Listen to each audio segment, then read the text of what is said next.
One morning in Maine.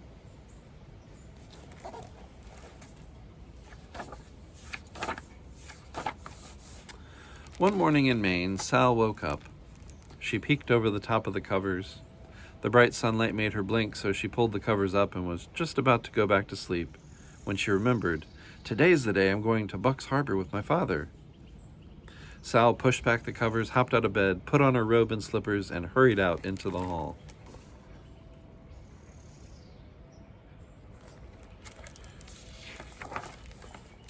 There was little Jane, just coming out of her room. Sister Jane had wiggled out of her nightie, so Sal helped her put on her robe and slippers. "You don't want to catch cold and have to stay in bed, Jane, because this morning we're going to Bucks Harbor," Sal reminded her sister.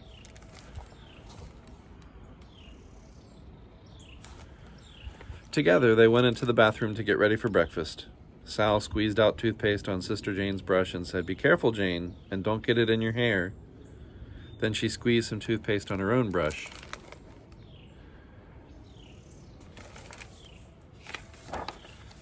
And when she started to brush her teeth, something felt very strange. One of her teeth felt loose. She wiggled it with her tongue, and then she wiggled it with her finger. "Oh dear," thought Sal, "this cannot be true." Standing on the stool, she looked in the mirror and wiggled her tooth again. Sure enough, it was loose. You could even see it wiggle.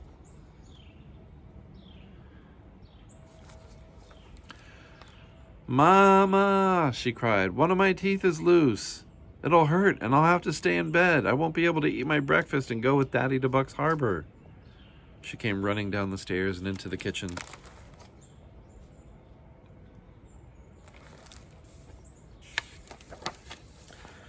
"Why, Sal," said her mother, "that's nothing to worry about. That means today you've become a big girl. Everybody's baby teeth get loose and come out when they grow up. A nice new, bigger and better tooth will grow when this one comes out." "Did your baby teeth get loose and come out when you grew to be a big girl?" Sal asked her mother. "Yes," she answered. "And then these nice, large ones grew in. When Penny grew to be a big dog, his puppy teeth dropped out too." "And will Jane's get loose too?" asked Sal. "Yes," said her mother, "but not for a long time, not until she stops being a baby and grows up to be a big girl like you. Jane is so young that she hasn't even grown all her baby teeth yet. Now, let's all go upstairs and brush our hair and get dressed for breakfast."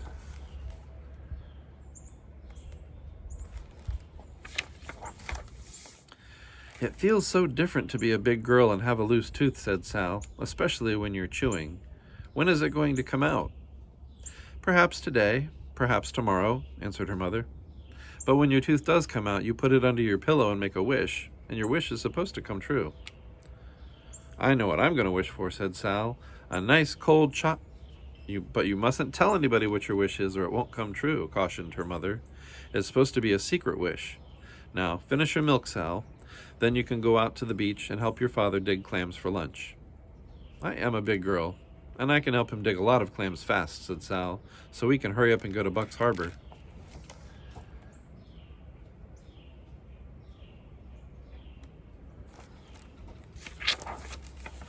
After breakfast, when Sal went out to help her father, she saw a fish hawk flying overhead, carrying a fish. "I have a loose tooth," Sal called up to the fish hawk. The fish hawk flew straight to her nest at the top of the tree without answering. She was too busy feeding breakfast to her baby fish hawk. Sal wondered for a moment if the baby fish hawk had any teeth to chew his breakfast. Then she started on down toward the beach where her father was digging clams.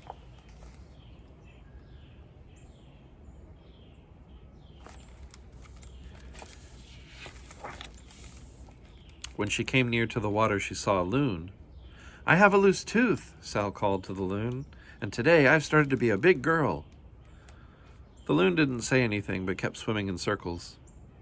Then he ducked his beak in the water and snapped out a herring. Then he swallowed it whole without a single chew. Perhaps loons don't have teeth, thought Sal, and she was just turning to go on her way.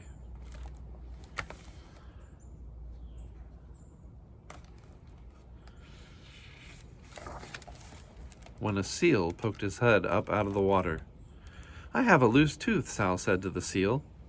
And the seal, being just as curious as most seals, swam nearer to have a look. "See," said Sal. She walked closer, right down to the slippery seaweeds at the water's edge. The seal swam nearer, and Sal was stooping near when... Oops! She slipped on the seaweed and fell kaploosh. The seal disappeared beneath the water, and the loon laughed. Loo-hoo-hoo-hoo-hoo! Sal wasn't hurt a bit, so she laughed too. Then she got up carefully.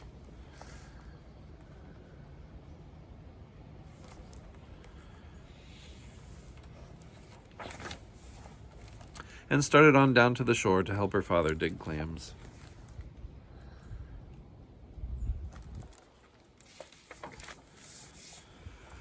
She paused to watch some seagulls having breakfast.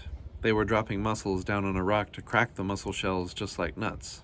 Then they flew down to eat the insides. Do seagulls have teeth? Wondered Sal as she wiggled her own loose tooth with her tongue. She thought of her secret wish and smiled, then hurried down to the beach to where she could see her father.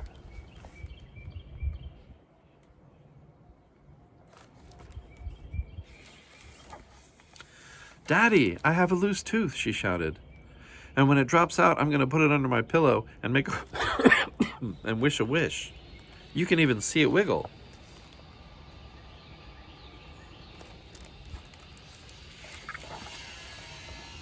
Her father stopped digging clams to watch while Sal wiggled her tooth for him. You're growing into a big girl when you get a loose tooth, he said. What are you going to wish for when it drops out? I can't tell you that, said Sal solemnly, because it's supposed to be a secret wish. Oh, yes, so it is, her father agreed. May I help you dig clams? Sal asked. I'm almost finished, he replied, but you can help if you like. First, you must take off your shoes and socks and roll up your pants too, so that they won't get all wet and muddy.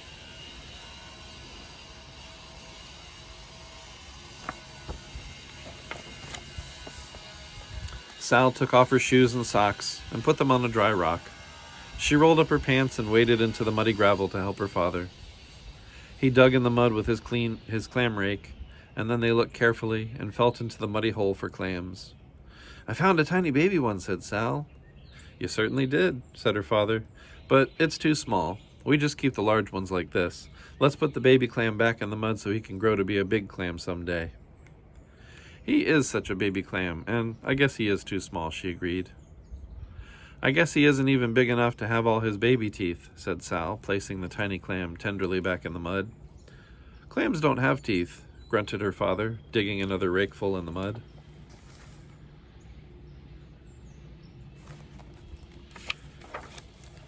Not even clams have teeth? Asked Sal. Not even big clams, her father assured her.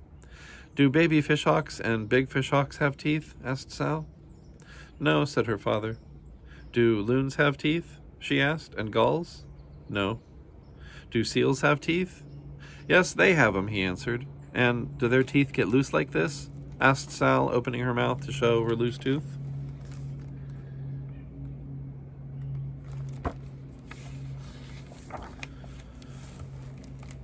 Oh, ow, she said with great surprise. She felt with her tongue, and she felt with her muddy fingers. Why, it's gone, she said, sadly feeling once more just to make sure. The loose tooth was really and truly gone. The salty mud from her fingers tasted bitter, and she made a bitter-tasting face that was almost a face like crying. Did you swallow it, Sal? Her father asked with a concerned smile. No, she shook her head sadly. I was too busy asking to do any swallowing. It just dropped out itself. It's gone, and I can't put it under the pillow and make my wish come true. That's too bad, her father sympathized. But you're growing into a big girl, and big girls don't cry about a thing like that. They wait for another tooth to come loose and make a wish on that one.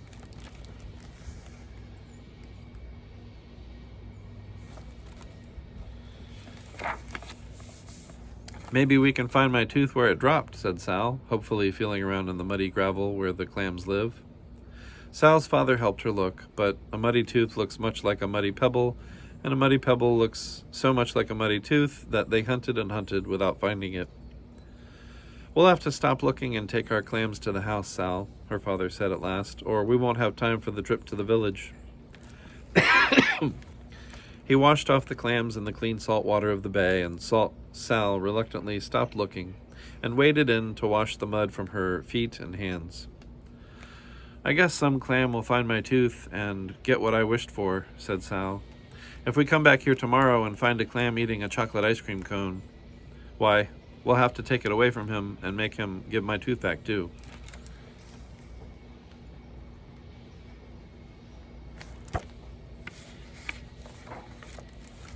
While Sal put on her socks and shoes, her father packed seaweed around the clams to keep them moist and fresh. "Now let's hurry back to the house," he said, "and in a few minutes we'll be on our way to Buck's Harbor in the boat to get milk and groceries." "Okay," Sal answered, scrambling to her feet. She gave one last look at the muddy place where she'd lost her tooth, and then started walking back along the shore with her father. She walked along slowly, looking at her feet so that her father could not see her face, in case it looked almost like crying. "Oh, see what I found," she exclaimed, stooping to pick up a feather.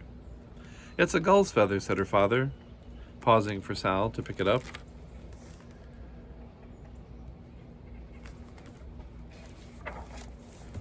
"Did a gull lose it?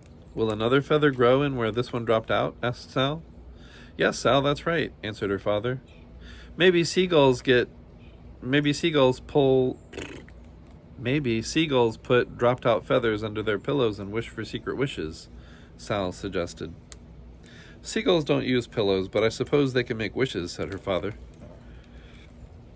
"Then I'll make my wish on this feather," Sal declared. "Perhaps the seagull has already made a wish on that feather, and the wish is used up," suggested her father. "Oh no," Sal said definitely. "He didn't. You see, I guess because he was too busy flying and not looking back. He didn't notice it was loose when he brushed his feathers this morning, so he didn't expect it would drop out. He doesn't even know it's gone," she convinced herself. She closed her eyes tight and wished her secret wish.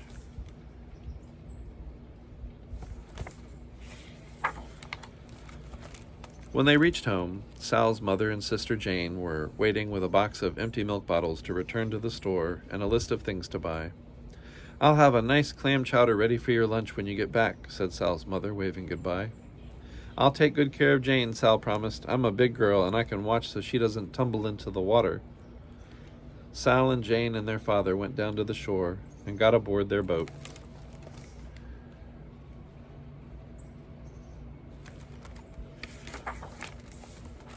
Sal and Jane put on their life preservers while their father prepared to start the outboard motor. He pulled and he pulled the rope to start it, but the outboard motor just coughed and sputtered and wouldn't start.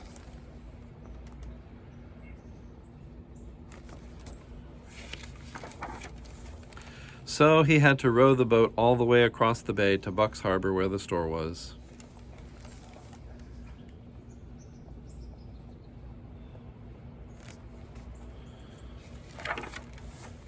The harbor was full of boats, and Sal's father rowed their boat among them, up to a landing and tied it so it would not drift away while they were at the store. They all climbed ashore, and Sal's father brought along the milk bottles. He brought the outboard motor too, so Mr. Condon, who ran the garage, could fix it. As they came up the path to the village, Mr. Condon was outside his garage putting gas into a car. "I have a tooth out," Sal greeted, "and our outboard motor won't run."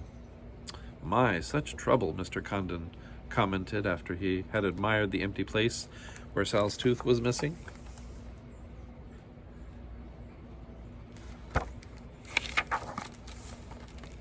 They took the outboard motor into the garage to find why it wouldn't run. Mr. Condon pinched a little with his pliers, tunked a bit with his hammer, and then after selecting a large wrench, he took out the spark plug. Came right out, just like that tooth of yours, didn't it, Sal?" he said, holding it up to the light. "Humph," he grunted, tossing it to the floor. "Needs a new plug." Sal was just about to ask how long it would take for a new spark plug to grow in when Mr. Condon reached up on the shelf.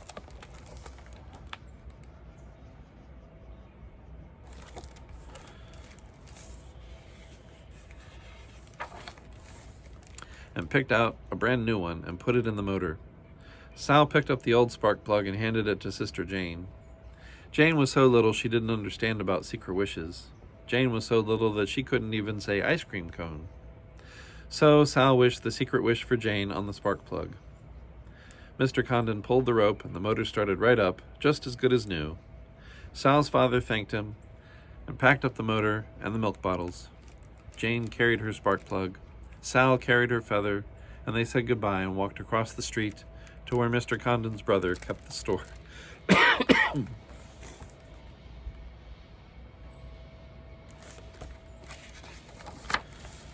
Well, look who's here, said Mr. Condon, who kept the store.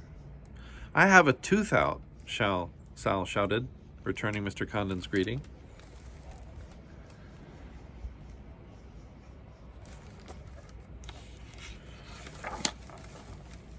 She showed the empty place where her tooth had been, first to Mr. Condon, then to Mr. Fred Clifford and Mr. Oscar Staples, who were sitting in the store talking about trapping lobsters and how the fish were biting.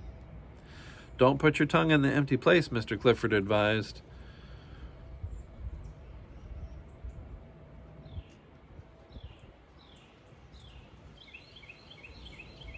Okay, let me try this again. Don't put your tongue in the empty place, Mr. Clifford advised, and a nice shiny gold one, like mine, will grow in. But I didn't know soon enough, said Sal, looking confused. Ha, said Mr. Condon, chuckling. Don't you go worrying about everything these jokers suggest. I don't suppose, he added, opening up his freezer, that you could eat an ice cream cone with one of your teeth out.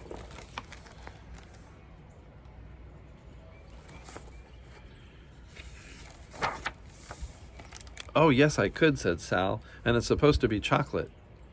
And this little lady? He questioned, turning to Jane.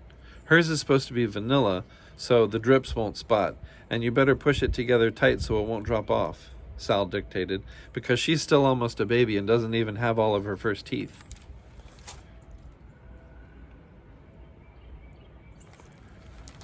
After Mr. Condon had put the groceries and milk in the box, they thanked him once more and waved goodbye. They walked down the path to the harbor.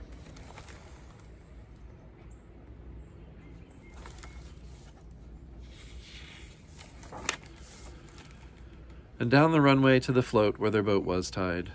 They all climbed aboard, carrying the outboard motor, the box of milk and groceries, the feather, the spark plug, and the ice cream cones. While their father fastened the outboard motor to the boat, Sal and Jane finished their ice cream cones. I want some more, Jane demanded. Silly, exclaimed Sal. Our wishes are all used up. Then she remembered that she was growing up. And just like a grown-up, she said, Besides, Jane, 2 ice cream cones would ruin your appetite. When we get home,